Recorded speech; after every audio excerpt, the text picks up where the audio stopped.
What is an unwritten rule about the road that new drivers should know? Keep your cool. Road rage kills. I was a passenger during a road rage incident and the other car was shooting at the car I was in. Luckily, neither of us were hit. I'm still afraid of being in a car, sometimes. Always leave yourself a way out. My mom taught me this as we lived near a rough neighborhood. Keep enough space between you and the car in front for you to get out of there. Exactly. It's rule number 1 of defensive driving and super bonus. You won't ever be at fault or be picking up all of your teeth from smashing into someone's boot if you are rear-ended. Merging onto a highway/interstate should be a very active process. Try to match the speed of traffic and fit into an open slot. Don't slow down to a crawl and wait for a wide berth. I see way too many people do this awful slowing down. Actually, the only thing that tilts me on the road. I'm with you here, but also at not signaling to turn or switch lanes. I live in St. Louis. 90% of drivers here will never touch their turn signals. Don't be nice, be predictable. What this means is, don't slam on your brakes to let someone else go, drive predictably. My mom got into a terrible accident because someone was trying to be nice and waving her on to turn when they should have gone, and someone behind them went around and crashed into my mom, who finally just decided to turn because the guy was being too nice. I almost did myself. Someone was frantically waving at me to cross 2 lanes to get into my apartment complex. I'm shaking my head no, he's waving and getting annoyed. Then a car zooms past him at 50 miles per hour in the other lane. I'd listened to Mr. Wavy, we both have had a bad day. My apartment complex entrance is in front of a very busy intersection. You just get used to being patient in the turning lane and waiting for the roadway to be clear. People trying to wave you on are just impeding traffic. Don't trust a turn signal, but also don't trust the absence of a turn signal. In general, just assume the worst from everyone. For the love of God, turn off your brights when you're behind someone else.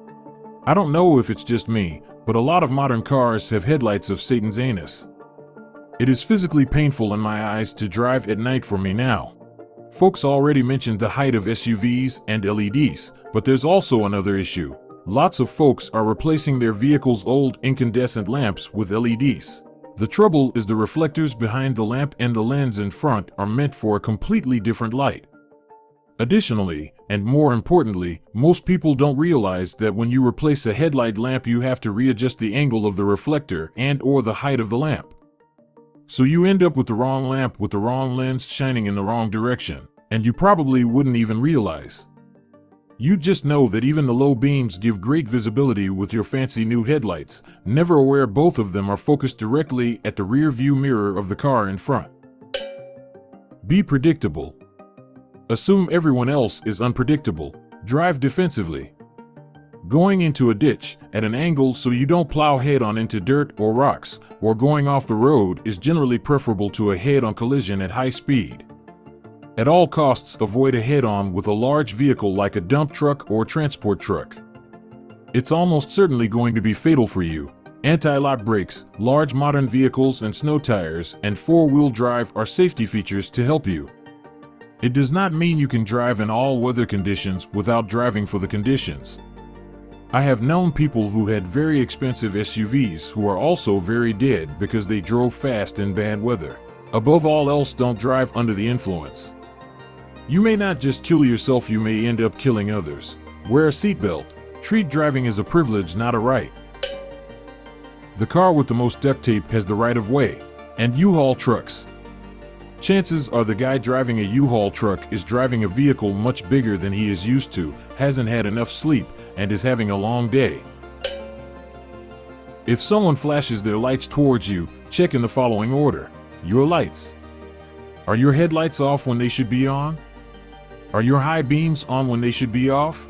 Hazards on the road, including but not limited to police, fallen objects, police, accident, animals, etc. If everything else seems to be okay and people keep flashing their lights at you, something could be wrong with your car. Your hood may be unlatched, door not closed properly, something stuck in door, piece of bodywork loose, flat tire. Find the nearest safe place to stop and give your car a once-over.